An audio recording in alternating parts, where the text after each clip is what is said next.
안녕하세요, 저스티스입니다. 저스티스 채널은 지난 흉노제국, 흉노는 누구인가, 흉노와 훈족의 관계는 이란 세 편의 영상으로 흉노에 대해서 말씀드린 바 있습니다. 특히 지난 흉노제국 편에서 잘못된 지도를 사용하여 많은 비판을 받으며 후속 영상에서까지 거듭된 사과를 드린 적이 있었는데요. 흉노제국 편이 비단 비판 때문만이 아니라 개인적으로도 영상 자체가 마음에 들지 않았기 때문에 기존 영상보다 훨씬 업그레이드해서 다시 다룰 생각을 하다가 이번 기회에 다시 정리해 보았습니다. 이번 영상은 흉노가 출현하여 제국으로 성장하고 쇠퇴하는 과정을 오직 영토 군사적 관점에 집중해서 살펴봄으로써 흉노 제국 흥망성쇠의 핵심만을 요약한 영상임을 말씀드립니다.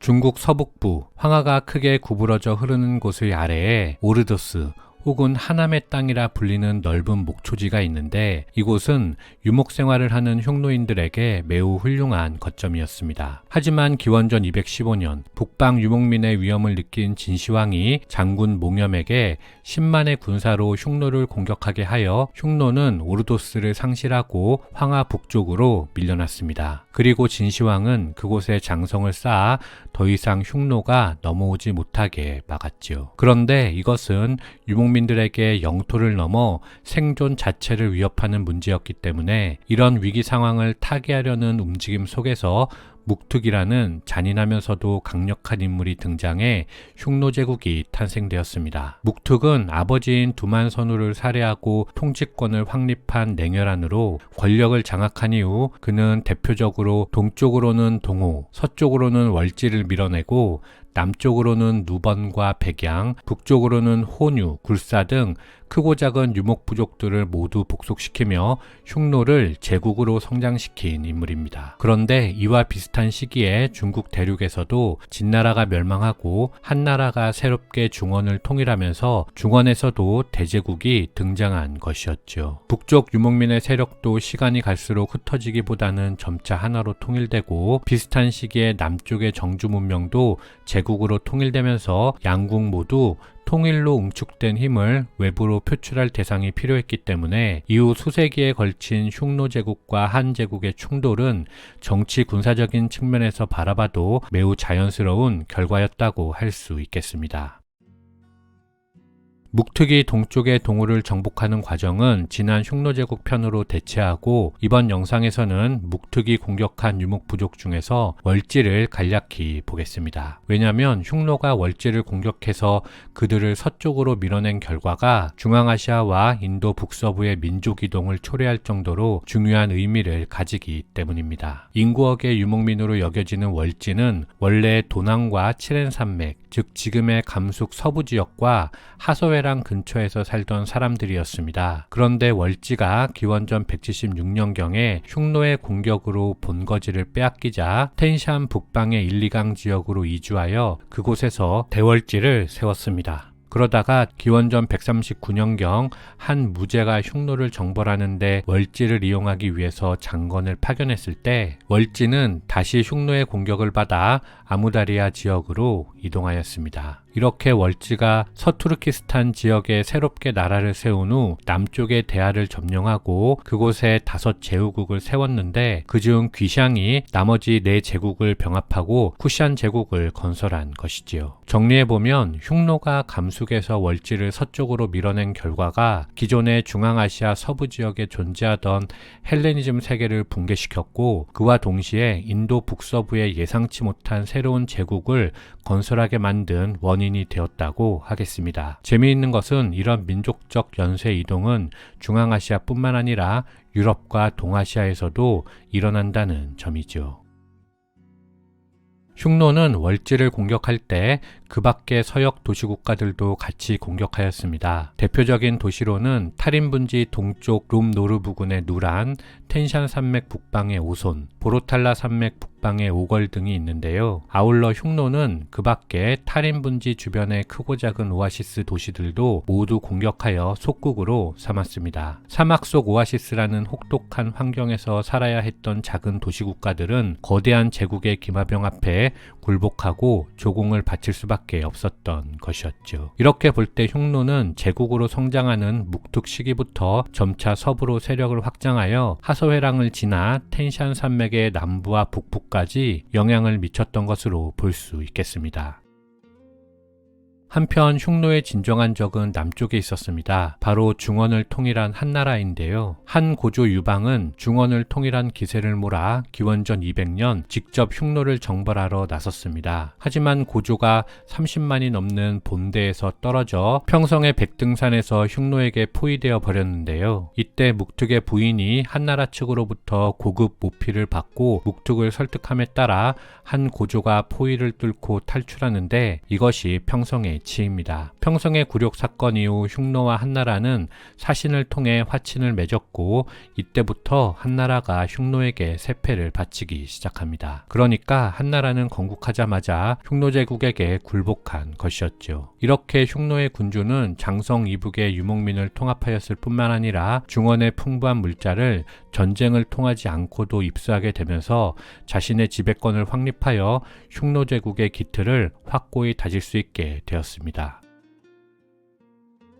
평성에서의 치욕 이후 한 무제가 즉위하기 전까지 약 60년 동안 중국의 변경은 현재의 북경을 비롯한 여러 지역에서 흉노의 약탈로 곤욕을 치르고 있었습니다. 여러 부족의 연합체였던 흉노 제국으로서는 비록 화친을 맺었다 하더라도 연합체의 결집을 유지하고 자신들의 권력을 유지하기 위해서 전략적인 약탈이 이어져야 했기 때문인데요. 그러다가 기원전 141년경 무제가 즉위하면서 양국의 관계가 역전되기 시작하였습니다. 한 무제가 흉노 정벌을 시작한 것은 기원전 133년경 마읍이라는 변경 마을에 30만 대군을 배치하여 흉노의 선우를 유인하여 잡으려다 실패하면서부터입니다. 한해 계략에 분노한 흉노가 기원전 128년 대군, 정양, 상군에 각각 3만의 기병으로 침입한 것을 시작으로 중국 변경에서 계속해서 전쟁이 이어지게 되는데요. 이때 활약한 인물이 바로 한해 양대 명장 위청과 곽거병입니다. 위청과 곽거병의 활약으로 전황이 불리해지자 흉노는 한나라가 막북에서까지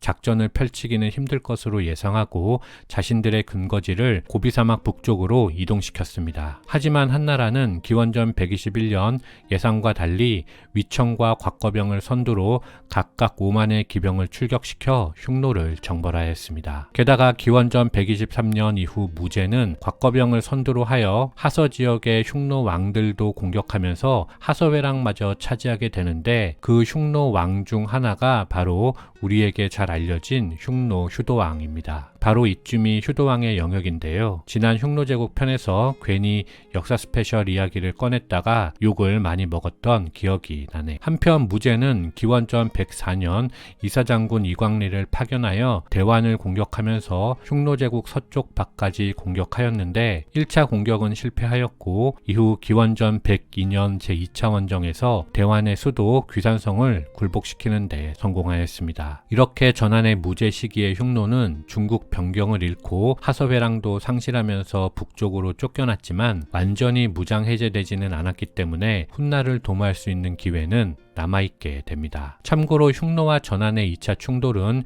기원전 89년에 무제가 신하들이 텐샨 산맥 남부의 윤대에 둔전을 설치하자는 제안을 하였을 때 이를 거부하고 내치에 힘쓰겠다는 윤대의 조를 내리면서 종결되었습니다. 흉노의 분열은 기원전 60년경 흉노의 제11대 허려광거 선우가 사망한 후 발생한 계승분쟁으로 시작되었습니다. 우연왕 악영구제와 좌연왕 호하냐의 대결이었는데 여기서 호하냐가 승리하여 정리되는 듯 했지만 다시 호하냐의 형 질지가 호하냐를 축출하였습니다. 더 이상 몽골 초원에서 남아있을 수 없게 된 호하냐는 기원전 52년경 자신의 추종자들과 함께 고비 사막을 넘어 한나라로 신하를 칭하며 내려왔습니다. 이때 한나라는 호하냐를 다른 제후왕보다는 위에, 황제보다는 아래에 두는 예우를 해주며 흉노의 왕임을 인정해 주지요. 따라서 이때부터 흉노는 질지를 선으로 하는 서흉노와 호하냐를 선으로 하는 동흉노로 나뉘게 되는데 이것이 흉노의 제1차 분열입니다. 일입니다. 이후 후아냐는 한나라의 도움을 받아 기원전 43년 막북으로 돌아갔고, 질지는 막강해진 후아냐를 피해 서쪽으로 도망쳤지만 기원전 36년 서역도 가면수의 공격으로 사망하였습니다. 이런 과정을 거쳐 결국 후아냐가 몽골 초원의 유일한 군주가 된 것인데, 이렇게 다시 통합된 흉노는 조공 체제를 통해서 겉으로는 한에게 정치적 복속을 인정하면서 속으로는 막대한 물질적 이익을 보게 됩니다. 하지만 양국의 이런 관계는 왕망이 한의 제위를 찬탈하고 신을 건국한 뒤 흉노에 대한 기존 정책을 폐기하면서 무너졌습니다. 흉노의 2차 분열은 기원전 31년 후아냐가 사망한 뒤 또다시 계승분쟁으로 재발하였습니다. 후아냐 사후에는 후아냐의 두 부인에서 출생한 아들들이 차례차례 계승하는 형제 계승이 70년간이나 지속되었는데, 기원 후 18년에 즉위하여 46년까지 28년이라는 긴 세월을 통치한 호도이시도고 선우가 불분율을 깨고 자신의 동생이 아닌 아들을 후계자로 지목하였습니다. 그러자 다음 선우위를 기다리던 일추강 비가 이에 반발하여 자신의 조부가 그랬던 것처럼 48년에 병사 4~5만을 이끌고 남하하여 후안의 입조를 요청하였습니다. 이때 후안이 다시 한번 흉노의 요청을 받아들임에 따라 일추강 비가 후아냐 2세가 되어 남흉노가 성립하였습니다. 남흉노는 미직을 선우정으로 하여 서로는 삭방에서 동으로는 대군에 걸쳐서 분포하였는데, 2차 분열이 1차 분열과 다른 점은 흉노가 한나라 국경 안으로 들어와서 살게 되었다는 점과 후안의 조정에서 관리가 파견되어 감호를 받게 되었다는 점이었습니다. 그렇게 남흉노는 후안의 영역에서 자신들의 국가 조직을 유지하고 속국으로 살다가 후안이 기울고 556국 시대를 맞이하면서 자신들의 왕조를 세우게 되는 것입니다. 한편 남흉노에 맞선 북흉노는 여전히 막북에서 서쪽 탈인분지의 도시들을 정벌하며 후안에 굴하지 않고 대치를 계속하였습니다. 게다가 북흉노가 서쪽 도시국가뿐만 아니라 하서회랑까지 위협하자 위기를 느낀 후안은 73년 장군 두고를 서역에 파견하여 북흉노를 공격하였고, 89년에는 대장군 두헌이 한가히 산맥의 계락산에서 북흉노를 격파하였습니다. 이후 2세기 중반이 되면 후안의 이땅 공격으로 북흉노는 1, 2강 유역을 거쳐 흑해 북쪽 등 계속해서 서쪽으로 이동하게 되는데, 그렇게 중국에서 계속 멀어지자 점차 중국 측 기록에서 북흉노가 사라지게 되는 것입니다. 그리고 북흉노가 몽골 초원을 상실하자 그들을 대신하여 비워진 초원을 채운 세력이 바로 선비인 것이지요.